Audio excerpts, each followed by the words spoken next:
Gaffer, it came late, but it's victory tonight. How good did that feel? Yeah, I mean, it was obviously going to come late after the start, really. You know, they started the game brighter than what we did, got their noses in front deservedly. I actually think that the second goal, the balance of play started to even out a little bit. And then they go and get a goal and it's a deflection. You know, Marco can't do anything about that.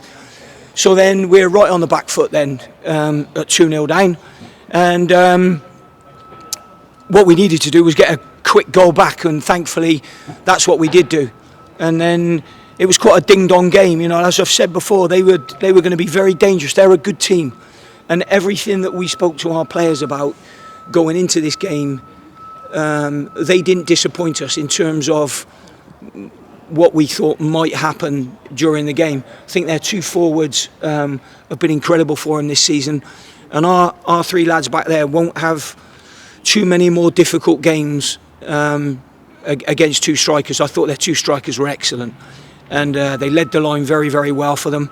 And like I say, it put us on the back foot. We managed to get ourselves all square by half-time, thankfully. And then the second half was about making sure we kept a clean sheet in the second half. And by doing that, that enabled us to grow, I think, into the game again. Then to make another couple of substitutions that really, you know, it just goes to show what a squad game it is.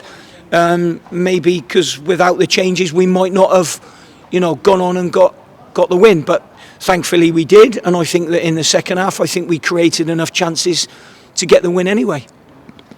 I think it came just before we scored our first goal. You changed the system, obviously got the 3 goals, which is an obvious positive, but can you explain the tactical advantages aside from that of changing to that system? Pinning them back a little bit. We started a little bit flat.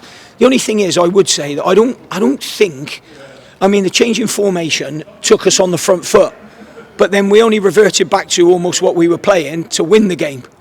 So we started with a 3-4-2-1. We couldn't get the 2 10s high enough. They end up getting the goals, and the goals, everybody thinks then, you know, the goals that, oh, you know, because you're playing 1 up top. Well, you're actually playing 3 up top. So we didn't deal with that well enough. But then in the second half, I do think that then the change again maybe, and it's good that we can do it. It's good that we can flip formations and do that within a starting lineup. So in that starting lineup, there was a 4-3-3 in us, a 4-2-3-1 in us anyway, which was at the forefront of my mind when I selected that team. So I wondered at some stage whether we would have to go to 4-3-3, and we did. We did it very, very quickly. But that had no bearing. You know, the second goal especially would have no bearing. You can play 4-2-4 and that goal will go in.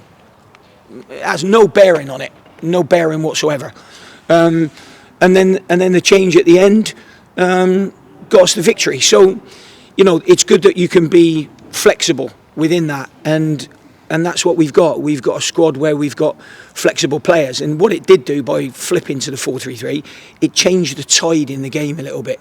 It got us higher pressing.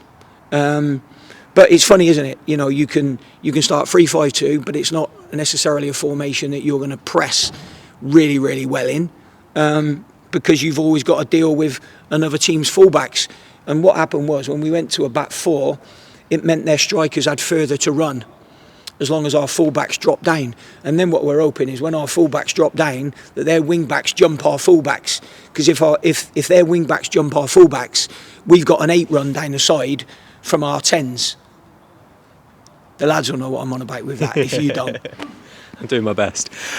First goal, Matt Pennington, his second of the season. Yeah. Once again proving he's got the ability to do what you need him to do in both boxes. Yeah, I mean, you know, he ran off celebrating the other week and he's had the mickey taken out of him a little bit. I think he thought the one at Forest Green had gone in. So I did say to him before the game tonight, I fancied him to score a goal. I really did. It wasn't necessarily how it came about. I just thought he might get his head on something tonight in their box. But we didn't have anywhere near enough corners in the first half or set plays because they had them all. But it was funny because almost 2-0 was almost a turning point in the game for them. But yeah, going back, Matthew, yeah, delighted for him. That goal came so quickly after going 2-0 down. I mean, you mentioned the importance of it, but how important is it to have got that goal back so quickly? Yeah, really important. very important. When you're 2-0 down, you've got to get the next goal. What you don't want is them getting the next goal, because if they get the next goal, it's game over. So, yeah, very, very important. Showed brilliant character tonight, the lads. It's very difficult when you go 2-0 down at home, you know. Very, very difficult. Really does take big balls and courage. And they showed that and in an abundance tonight. You mentioned how good it was to equal up at half-time. Tom Bayless, an assist at Forest Green, a goal today. What positives can you take from his performances tonight? Yeah, I mean, I think that was probably Tom's best game for us. But I thought he was good last week, and I did say at half-time that he could be the one that could win us the game tonight. I thought he could win us the game, and we've just got to get Tom doing all the mucky stuff, because we know how good a footballer he is. You know, he carries that ball, he glides with it, he just looks majestic when he's travelling with the ball.